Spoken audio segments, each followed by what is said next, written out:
ये उदासीनता भाई प्रदीप जी, बीजेपी ताल ठोकती है कि 400 पार, अब की बार 400 पार, तो फिर उदासीनता कैसे आ गई? देखिए संदीप जी, इस 2019 और 2024 के चुनाव के फर्क का मर्म जो है वो संजय जी ने पकड़ लिया। वो है एक शब्द, कंटेस्ट। अगर कंटेस्ट दिखाई देगा तो आपको उत्साह दिखाई देगा, ऊर्जा दिखाई देगी, वोट प्रतिशत में बढ़ोतरी भी दिखाई दे सकती है और लगेगा आपको कि चुनाव मुद्दा विहीन नहीं है, मुद्दा है। तो 2019 से तुलना करें 2024 की।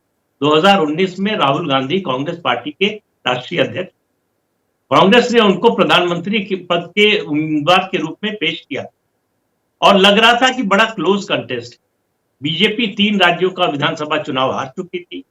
उसके अलावा पुलवामा का केस हो चुका था, जीएसटी नोटबंदी का मुद्दा बीजेपी के खिलाफ था, राफेल के मुद्दे को राष्ट्रीय मुद्दा बनाने की कोशिश राहुल गांधी कर रहे थे। तो और सबसे बड़ी बात, उत्तर प्रदेश, जहां से लग रहा था कि बीजेपी को अब भी लगता है लोगों को जो बीजेपी के विरोधी है कि उत्तर प्रदेश में रोक दो तो देश में रोक सकते हैं। वहां सपा बसपा का गठबंधन था, बहुत ही क्लोज कंटेस्ट था।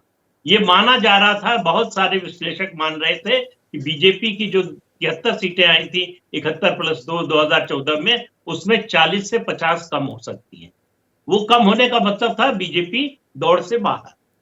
तो और वो चुनाव इतना नजदीकी था, दोनों तरफ से उत्साह था, दोनों पक्षों को लग रहा था कि हम जीत रहे हैं। नहीं, पर तो चुनाव इसलिए तो बदल गया था 26 फरवरी को बालाकोट एयर स्ट्राइक के बाद।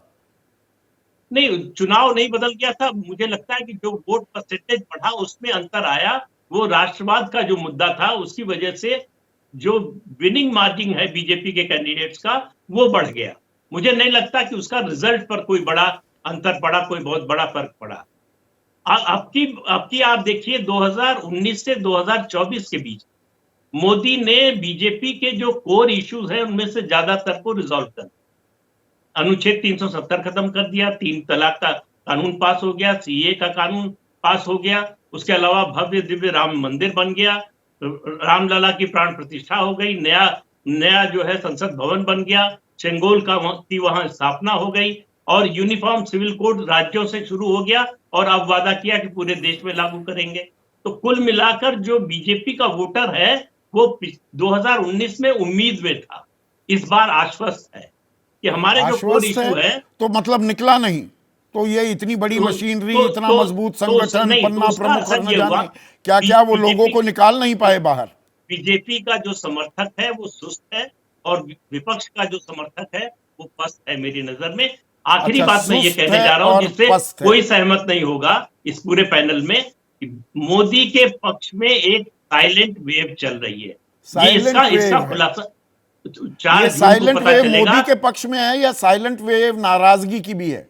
क्योंकि मुद्दे, एक मिनट सुनिए ना प्रदीप जी, पिछले 2 चरणों में हम देखिए कोई मुद्दा ही पकड़ में नहीं आ रहा। शुरू हुआ था भ्रष्टाचार से कि भ्रष्टाचार के खिलाफ लड़ाई है और वो अत्याचार कह रहे थे विपक्ष वाले।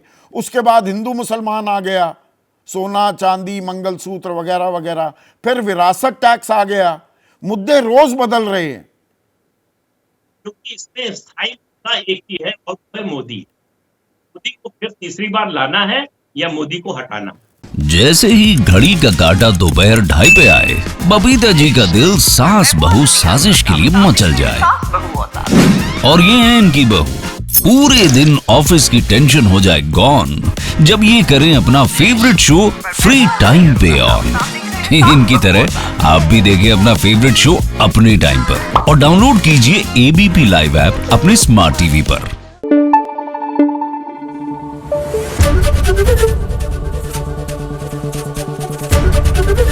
एबीपी न्यूज आपको रखे आगे।